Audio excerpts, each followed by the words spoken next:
श्री सद्गुरुदेव भगवान की जय। बंदी छोड़ कबीर साहेब की जय। पूज्य महाराज जी आज बहुत पूर्ण रहस्य बताएंगे। आत्मा जब शरीर को छोड़ता है तो इसका क्या होता है, आइए इसका संपूर्ण सत्संग श्रवण करते हैं। समझना अपने से हर किसी के बस की बात नहीं है। परमात्मा सदगुरु कबीर साहब की कृपा से ही इस भेद को आप समझ सकते हैं कि जीव आत्मा जब शरीर को छोड़ता है तब इसका क्या होता है। सज्जनों, आज हम विधिवत ढंग से आपको बताएंगे कि ये जीव आत्मा जो है जब इस शरीर को छोड़ती है तो इसका होता क्या है, कहां जाती है, क्या करती है, कैसे रहती है, हर बात को आज हम बताएंगे। आप सभी लोगों से निवेदन है कि आप लोग सत्संग को ध्यान से सुने और सदगुरु परमात्मा के इस दिव्य विज्ञान के चैनल को सब्सक्राइब भी कर लें, ताकि हमारा जो सत्संग है आप सभी के पास पहुंचता रहे और आप लोग परमात्मा के दिव्य ज्ञान को जानकर अपने जीवन का कल्याण कर सकें। इसी संदर्भ में 19 और 20 नवंबर को होने वाले मुक्ति महामहोत्सव भंडारे में सदगुरु के परम भक्त श्री प्रभुनाथ जी और उनकी धर्म पत्नी श्री भारती जी, जो जिला हमीरपुर उत्तर प्रदेश की धरती से हैं, फिलहाल में गाजियाबाद में रहते हैं इस समय प्रेजेंट टाइम में, इनके द्वारा सदगुरु के भंडारे में अति सुंदर दान आया है। बहुत ही पावन भक्त हैं, प्यारे भक्त हैं। सदगुरु में अनंत श्रद्धा भाव है इनका। जब भी आते हैं बड़ा रोते हैं। सदगुरु परमात्मा की भक्ति में अश्रु की धारा बहती इनके भाव में। खूब खूब आशीर्वाद है। सदगुरु के भंडारे में सेवा में सदैव दान भी करते हैं, सदगुरु के ज्ञान का प्रचार भी करते हैं। खूब खूब आशीर्वाद। सज्जनों, जीव आत्मा शरीर छोड़ने के बाद क्या होता है जीव आत्मा का। सज्जनों, अगर ये जीव आत्मा सामान्य कर्म करता है, ना कोई भक्ति करता है, ना सेवा करता है, ना भजन करता है, ना ही गुरु से जुड़ा है, आम कार्य करता है, तब इसका जब शरीर छूटता है तो जैसे इसके कर्म होते हैं, जैसे इसके कर्म होते हैं उसी हिसाब से ये दूसरी शरीर धारण कर लेता है। ये आत्मा इस संसार में बिना शरीर के थोड़ा सा भी नहीं रह सकती, एक सेकंड भी बिना शरीर पकड़े नहीं रह सकती है। जैसा इसका कर्म होता है, जब ये आत्मा स्थूल शरीर को छोड़ती है ना, तो जैसा इसका कर्म होता है पूरे जीवन का, जैसा इसने कर्म किया है वो कर्म के हिसाब से, और जितनी इस आत्मा जीव आत्मा के अंदर ऊर्जा गर्मी होती है उसके हिसाब से इसकी सूक्ष्म शरीर जो होती है वो बनती रहती है। सूक्ष्म शरीर बनती रहती है और जब ये जीव आत्मा इस शरीर को त्यागती है तो सूक्ष्म शरीर धारण करती तुरंत स्थूल में परिवर्तित हो जाती है वो शरीर, और शरीर को पकड़ करके, स्थूल शरीर पकड़ करके अपने भोजन की तलाश करती है। सज्जनों, इस विषय को हम और भी गहराई से एक सत्संग में डालेंगे जिसमें ये बताएंगे कि आत्मा शरीर कैसे धारण करती है, गर्भ में कैसे जाती है, शरीर कैसे धारण करती है। इस विषय को हम एक सत्संग डालेंगे, उसमें विधिवत ढंग से समझाएंगे। इसमें मेरे कहने का बस इतना भाव है कि जैसा कर्म करती है ना उस हिसाब से इसको शरीर मिलता है और ये जन्म मरण में चली जाती। अब इसमें कुछ लोग तृप्ति की साधना करते हैं, भक्ति करते हैं, कुछ लोग अनाहद नाद का ज्ञान करते हैं, अहम ब्रह्मास्मि के भाव में जीते हैं, कुछ लोग सांसों की साधना करते हैं, कुछ लोग शून्य में अपनी स्थिति बनाते हैं, और कुछ लोग कुछ भी नहीं करते, संसारिक कार्य करते हैं। तो जैसे तृप्ति में ध्यान लगाने वाले लोग ये सोचते हैं कि हमारा कल्याण हो जाएगा। तृप्ति में ध्यान क्या होता है कि जब ये जीव आत्मा अपने कल्याण के लिए जब इसे कोई गुरु मिल जाता है, ऐसा ही गुरु तो कह देता है तृप्ति में ध्यान लगाओ, तो तृप्ति में ध्यान लगाती है। तृप्ति में ध्यान लगाती वहां प्रकाश देखती है और प्रकाश को देखकर आनंदित हो जाती है, समझती यही परमात्मा है, यही हमारी आत्मा है और उसी में हमारी मुक्ति है। ऐसा जब समझ लेती है तो सज्जनों, इस विषय को समझने के बाद इस आत्मा के अंदर ये भाव उठता है कि अब हमारी मुक्ति हो गई। मगर ऐसा नहीं है। अगर इस आत्मा का शरीर छूटेगा, शरीर जब ये धारण की है जो जीव आत्मा, अगर ये तृप्ति की साधना की है, प्रकाश को देखा है, आनंदित हो गई है और अपनी मुक्ति समझ रही है, तो जब ये शरीर छूटती ना तो 84 लाख योनियों में जाती है।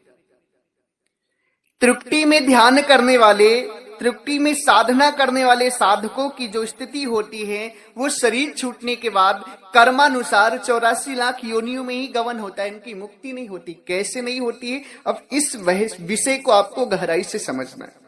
सज्जनों, तृप्ति में जो भी प्रकाश होता है, जो भी ज्योति दिखाई देती है आपको, वो प्रकाश आत्मा के माध्यम से शरीर में हो रहा है। किसके माध्यम से हो रहा है?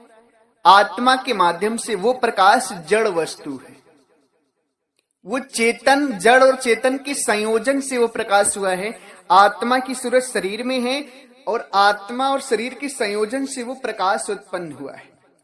वो प्रकाश किसके माध्यम से हो रहा है? आत्मा के माध्यम से। जब तक इस आत्मा की सूरत, इस आत्मा का संबंध शरीर से रहता है, तभी तक तृप्ति में ज्योति आपको दिखाई देती है। जैसे ही ये आत्मा का संबंध इस शरीर से टूटता है, ये आत्मा इस शरीर को छोड़ती है, तो जो ज्योति और जो प्रकाश है वो खत्म हो जाता है। आत्मा के शरीर छोड़ते ही सब खत्म हो जाता है। तो उसमें जो अपनी स्थिति बनाते हैं, जो लोग समझते हैं कि मैंने उसका ज्ञान कर लिया तो हमारा कल्याण हो जाएगा, तो अब उनकी जो जीवन भर की साधना की कमाई है, जैसे ही आत्मा ने शरीर से संबंध खत्म किया, वैसे ही उनकी सारी कमाई मिथ्या चली गई। उनकी सारी कमाई मिथ्या चली गई और फिर वो कर्मानुसार 84 लाख योनियों में चले जाते हैं। जैसा जिसका कर्म होता है वैसे ही वो शरीर धारण करके 84 लाख योनियों का कर्म का भोगदंड भोगता है। सांसों की साधना करने वाले, अनहद नाद की साधना करने वाले, शून्य की साधना करने वाले, सब के सब अनहद सुनते हैं। साधना करके अनहद में अहम ब्रह्मास्मि का भाव उत्पन्न होता है। अनहद शब्द सुन करके प्रकाश देखता है, उसमें अनहद अहम ब्रह्मास्मि का भाव उत्पन्न होता है। जब उसमें जीव आत्मा अपनी स्थिति बनाता है तो उसे लगता है मैं ही ब्रह्म हूं। क्योंकि जब आप अनहद का ज्ञान करेंगे ना, अनहद में स्थिर होने के बाद प्रकाश दिखाई देता है और प्रकाश में अहम ब्रह्मास्मि का भाव उठता है कि मैं ही ब्रह्म हूं। इस भाव को कृष्ण जी भी सुने, इस भाव में गए, राम जी भी गए, दत्तात्रेय, सनकादिक, सुखदेव, दशरथ, राजा जनक, ये सारे लोग इसी भाव में गए, अहम ब्रह्मास्मि के भाव में, जिसके कारण इन लोगों ने अपने आप को परमात्मा कह दिया। मगर अहम ब्रह्मास्मि अनहद का जो भाव है, इसकी जो मूल है, ये जो उसकी सच्चाई है, वो यह है कि इसमें भी वही बात आती है कि आत्मा के शरीर, आत्मा और शरीर के संबंध से ही ये भाव उत्पन्न होते हैं। अनहद नाद जो तत्वों की आवाज उठ रही है, ब्रह्मांड में अनहद उठ रहा है, वो आत्मा शरीर से जब संबंध है तभी उठ रहा है। जिस दिन आत्मा का संबंध शरीर से खत्म होगा, अनहद भी मर जाएगा। सदगुरु कहते हैं, जाप मरे, अजपा मरे, अनहद भी मर जाए। अनहद मरने का मतलब है, अनहद तभी तक जीवित रहता है जब तक आपकी आत्मा का संबंध इस शरीर से है, तब तक अनहद जीवित है, अनहद हो रहा है। जैसे ही आत्मा का संबंध इस शरीर से खत्म होता है, वैसे ही अनहद भी खत्म हो जाता है। अहम ब्रह्मास्मि का भाव भी मृतक हो जाता है, खत्म हो जाता है। अब इस भाव में रमकर जो अपनी मुक्ति मानते हैं, वो भी कर्मानुसार 84 लाख योनियों में चले जाते, उनकी भी मुक्ति नहीं होती। श्वासा की जो साधना करते हैं, श्वासा की साधना में आजकल बहुत सारे, सदगुरु कबीर साहब के पंथ में भी लोग श्वासा की साधना में फंसे हुए।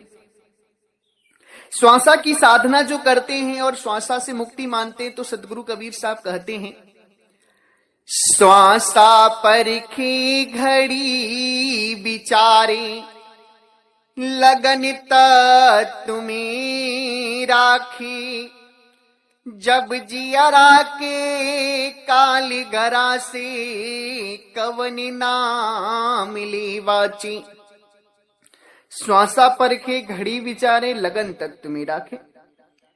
जो श्वासाओं का ध्यान देते हैं, अपने ध्यान को तत्वों में रखते हैं, शरीर में रखते। तत्व का मतलब होता है शरीर। तो सदगुरु परमात्मा कहते हैं कि ना इन्हें अमरलोक देश का ज्ञान हुआ, ना मुक्ति का ज्ञान हुआ। श्वासा का ध्यान किए, अपने ध्यान को, अपने प्रेम को, अपनी लगन को तत्वों में रखे, शरीर में रखे। तो जब जीरा को काल ग्रासे, जब इनको काल ग्रासेगा, जब ये जन्म मरण में जाएंगे तो बच नहीं सकते, मुक्त नहीं हो सकते। श्वासा की साधना करने वाले लोग भी कर्मानुसार 84 लाख योनियों में जाते हैं। अब यहां पर एक सबसे महत्वपूर्ण बात कि आखिर जब इन सभी साधनाओं से हम कर्मानुसार 84 लाख योनियों में ही जा रहे हैं, चाहे कर्म करें, चाहे साधना करें, 3 लोक की, तृप्ति की, अनहत की, सांसों की, शून्य की, कुछ भी करें, जब हम 84 लाख योनियों में ही जा रहे हैं तो आखिर मुक्ति कैसे होगी हमारी। तो सज्जनों, परमात्मा सतगुरु कबीर साहब एक सबसे सुंदर बात कहते हैं कि हे जीव, तू शरीर की साधना कर रहा है, श्वासों की कर रहा है, तृप्ति की कर रहा है, अनहत की कर रहा है, मगर तू ये नहीं जान पा रहा है कि तेरा जन्म मरण खत्म कैसे होगा। तू शरीर में ही, जो जन्म मरण का कारण है शरीर, उसी शरीर में ही फंसा है। शरीर पकड़ना यानी कि जन्म, शरीर को छोड़ना यानी कि मृत्यु। शरीर को पकड़ना यानी कि जन्म हो गया, शरीर को छोड़ना यानी कि मृत्यु हो गई। अब ये जन्म मरण का कारण शरीर है और इसी शरीर में तू साधना कर रहा है, इसी शरीर में तू ध्यान लगाकर मुक्त होना चाह रहा है। कैसे होगा तू? तुझे ये जानना होगा कि ऐसा कौन सा जगह है जहां जन्म मरण ना हो। तू ये जान, तू शरीर की साधना करना छोड़, तू ये जान कि जहां जन्म मरण नहीं होता है, जहां शरीर नहीं है, वहां जब ये जीव आत्मा जाएगी तब इसका कल्याण होगा। अन्यथा सदगुरु कबीर साहब कहते हैं, तंबुआ गिरी कहां जावा, खोजा आपन ठिकाने, तंबुआ गिरी कहां जावा। सदगुरु कहते हैं, जीव आत्मा तू अपना ठिकाना खोज। जब ये शरीर छूटेगा तो तू कहां जाएगी? कर्मानुसार 84 लाख योनियों में जाएगी, वो तू चक्कर लगा ही रही है, जन्म मरण का दुख पा रही है। अब तुझे ये विचार करना है कि तेरा जन्म मरण खत्म कहां होगा। सदगुरु कहते हैं, तंबुआ गिरे कहां जावा। जब शरीर छूटेगा तू कहां जाएगा? सृष्टि का विनाश होगा, तू कहां जाएगा? फिर से जन्म मरण में जाएगा। तू अपना ठिकाना खोज ले। तेरा ठिकाना क्या है? तेरा ठिकाना क्या है? तो सदगुरु कहते तेरा ठिकाना क्या है? चल हंसा वहां जाइए जहां जन्म मरण ना हो। हे हंस, हंस यानी कि जीवात्मा। परमात्मा सदगुरु कबीर साहब इस जीवात्मा को हंस कहते कहते, हे हंस तू वहां चल जहां जन्म मरण नहीं होता। जन्म मरण कहां नहीं होता? परमात्मा के अमरलोक देश में। परमात्मा का जो अमरलोक देश है वहां जन्म और मरण कुछ भी नहीं होता। जैसे ये आप प्रकृति देख रहे हैं, संसार देख रहे हैं, सृष्टि देख रहे हैं, इसी तरह परमात्मा का भी देश है, इससे विराट है। अंतर क्या है कि यहां जन्म मरण है, 5 तत्व है, शरीर पकड़ा हुआ है। और परमात्मा के देश में ना जन्म है, ना मरण है, ना 5 तत्व है, ना ही शरीर है। वहां दुख का जो मूल कारण शरीर है ना, वहां हइये नहीं है परमात्मा के अमरलोक देश में। तो जब ये आत्मा परमात्मा के अमरलोक देश में चली जाती, तब ये नहीं शरीर हो जाती है, तब इसका जन्म और मरण सब खत्म हो जाता है। जब तक ये आत्मा अमरलोक देश की भक्ति नहीं करेगी, अमरलोक देश जाने का ठिकाना नहीं ढूंढेगी, अमरलोक देश जाने का मार्ग नहीं जानेगी, तब तक ये कोई भी भक्ति कर ले, कर्मानुसार 84 लाख योनियों में इसको जाना ही होगा। सज्जनों, ये परमात्मा सदगुरु कबीर साहब का दिव्य ज्ञान है। हमारे संत श्री मदन दास जी महाराज भी कहते हैं, बिन पहुंचे वही देश के छुटे न काल झकोर, बिन गुरु मदन नानिस्तरे, कठिन काल का जोर। बिन पहुंचे वही देश के, छुटे न काल झकोर, बिन गुरु मदन न निस्तरे, कठिन काल का जोर।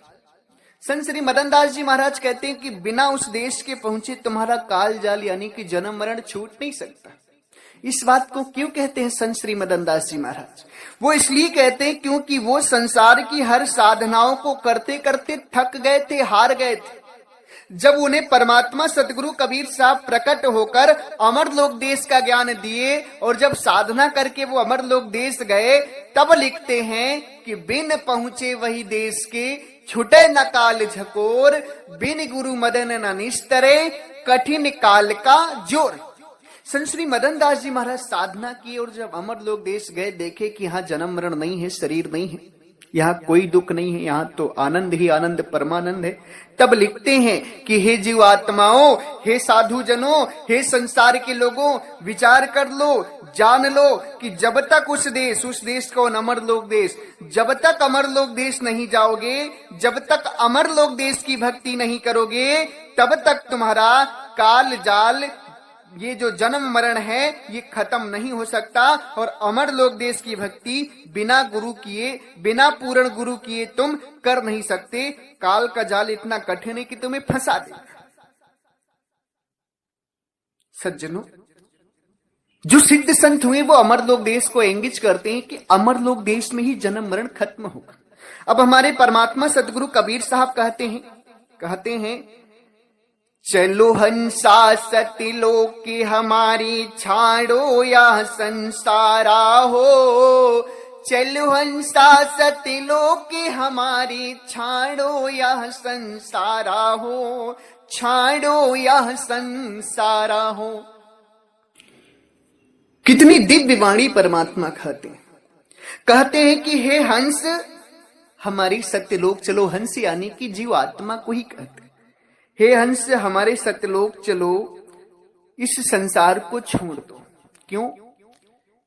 क्योंकि रहे ना नहीं देश वीराना है, रहे ना नहीं देश वीराना है। सदगुरु कहते हैं हमारे देश चलो सतलोक हमारे, क्योंकि ये देश में जो तुम रहते हो ना, ये देश वीराना देश है, ये तुम्हारा देश नहीं है। इस देश में तुम्हारा कोई भी नहीं है।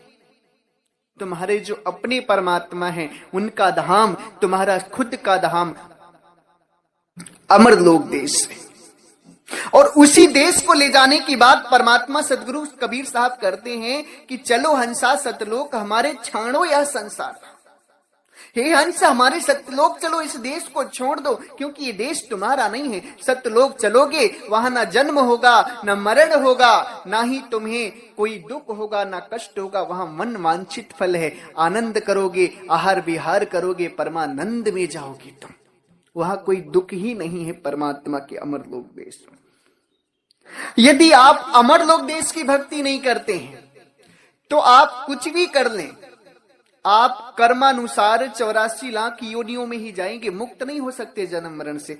जन्म और मरण से मुक्त आप तभी हो सकते हैं जब आप परमात्मा सतगुरु कबीर साहब के विचारों के द्वारा अमरलोक देश की भक्ति करेंगे। बिना परमात्मा सतगुरु कबीर साहब के विचार के अनुसार अमरलोक देश की भक्ति किए आप जन्म और मरण से मुक्त नहीं हो सकते। इस चीज को आप जान लें सज्जनों। परमात्मा सतगुरु कबीर साहब कहते हैं, उड़ी चलो हंसा हमारे लोकी को, यहाँ नहीं कोई तुम्हारे हो, यहाँ नहीं कोई तुम्हारे मोरे हंसा, यहाँ नहीं कोई तुम्हारे हो। उड़ी चलो हंसा अमरे लोकी को, यह नहीं कोई तुम्हार हो। सदगुरु परमात्मा कहते हैं, इस जीव को समझाते हैं कि हे जीव, हे हंस, तू अपने देश को ओर चल, यहां कोई तेरा नहीं है। तेरा जो असली देश है वो अमरलोक देश है। तू वहां की तैयारी कर, वहां जाने का चिंतन कर, वहां जाने का प्रयत्न कर, क्योंकि वही एक ऐसा देश है, वही एक ऐसा लोक है जहां जाने के बाद तुम्हारा जन्म और मरण सब समाप्त हो जाएगा। अगर ये जीव आत्मा अमरलोक देश की भक्ति करता है परमात्मा सदगुरु कबीर साहब के विचारों के द्वारा, तो जब ये शरीर छोड़ेगा तो अमरलोक देश को प्राप्त करेगा और इसका जन्म मरण 84 लाख योनि खत्म हो जाएगी। यदि तृप्ति में ध्यान लगाता है, अनहत का ज्ञान करता है, अहम ब्रह्मास्मि का भाव रखता है, सांसों की साधना करता है, शून्य में स्थिति बनाता है, तो ये सब जो भी हैं आत्मा और शरीर से संबंधित होने की वजह से हो रहे हैं। जिस दिन आत्मा का संबंध शरीर से हटेगा उस दिन ये सब के सब विनाश हो जाएंगे, नाशवान हो जाएंगे, खत्म हो जाएंगे। इसलिए नाशवान चीज में आपको नहीं फंसना है, आपको वहां जाना है जहां इस आत्मा का जन्म और मरण खत्म हो जाए। जन्म और मरण केवल और केवल परमात्मा सदगुरु कबीर साहब के अमरलोक देश में खत्म हो सकता है, इनके अलावा कहीं नहीं हो सकता है। अगर कोई गुरु कहता है कि अमरलोक देश के अलावा आपकी मुक्ति हो जाएगी तो वो गुरु झूठा है।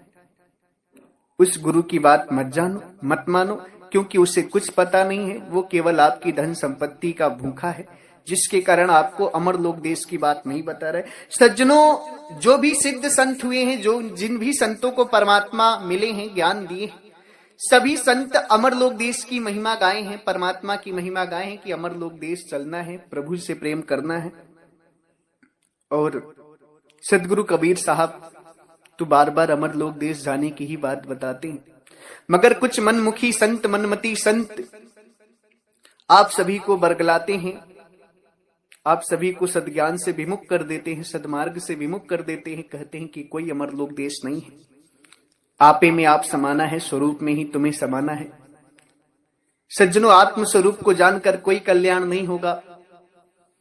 आत्म स्वरूप में आप स्थिर नहीं रह सकते। आत्म स्वरूप से आप हटेंगे, शरीर पकड़ेंगे तुरंत। जब ब्रह्म परमात्मा के देश से अलग हुआ, वो बिना शरीर पकड़े रह ही नहीं पाया अपने आत्म स्वरूप में स्थिर, तो आप कैसे रह सकते हैं? ये आत्मा आत्म स्वरूप में स्थिर नहीं रह सकती। इसको परमात्मा सदगुरु कबीर साहब का देश का सहारा चाहिए, तभी ये बिना शरीर की रह सकती है। क्योंकि वहां शरीर नहीं है, वहां आत्मा बिना शरीर की रह सकती है, जन्म मरण वहां नहीं होता है। अमरलोक देश में परमात्मा भी नहीं शरीर है और आत्मा भी नहीं शरीर है। सदगुरु कहते हैं, स्वामी सेवक एक संग खेले सदा बसंत। अमरलोक देश में जीव आत्मा परमात्मा में आनंद करती है, आहार विहार करती है। परमात्मा सदगुरु कबीर साहब का ये असली ज्ञान है। अगर इस ज्ञान के माध्यम से अमरलोक देश की आप भक्ति करते हैं, तब तो आप जब शरीर छूटेगी, जीव आत्मा छोड़ेगी, तब तो अमरलोक देश जाएगी। अगर परमात्मा सदगुरु कबीर साहब के ज्ञान के अनुसार भक्ति नहीं कर रही है, इधर उधर की बातों में है, तो यदि इसका जब शरीर छूटेगा तो कर्मानुसार ये जन्म मरण में 84 लाख योनियों में चली जाएगी। जैसा इसका कर्म होगा वैसी इसकी योनि बन जाएगी, वैसी इसकी शरीर बन जाएगी। इस पर एक बहुत बड़ा वीडियो हमें डालना है, जिसमें विधिवत ढंग से समझाएंगे कि आत्मा शरीर कैसे धारण करती है। आप सभी उसका इंतजार करें, जल्दी ही वो सत्संग आएगा। इसी के साथ हम अपनी वाणी को विराम देते हैं। अगर हमारी वाणी वचनों से, शब्दों से आप सभी किसी भी संत महापुरुष भक्त हंस जनों को, श्रोतागणों को, महानुभावों को कष्ट लगा हो या बुरा लगा हो, दुख लगा हो, तो मैं आप सभी के चरणों में सर रख करके क्षमा प्रार्थी हूं। आप लोग मुझे क्षमा करिएगा, मैंने आपको दुख देने के लिए कोई भी ज्ञान नहीं दिया है, कोई भी बात नहीं बोली है। मैं तो आपको परमात्मा सदगुरु कबीर साहब के दिव्य ज्ञान से परिचित कराना चाहता हूं। आपको दुख देना मेरा अभिप्राय नहीं है। मेरी बातों को आप दुखी मत होइएगा। अगर फिर भी बुरा लगता है तो मैं आप सभी के चरणों में सर रख करके क्षमा प्रार्थी हूं। इसी के साथ आप लोग प्रेम से बोलिए, सर्वव्यापक सर्वपूजनीय परम पिता परमात्मा सदगुरु बंदी छोर कबीर साहिब को साहेब बंदगी साहेब। कृपया चैनल को सब्सक्राइब करना न भूले, साथ में कमेंट लाइक शेयर जरूर कर देना। धन्यवाद। साहेब बंदगी साहेब बंदगी, बंदी छोड़ कबीर साहेब की जय।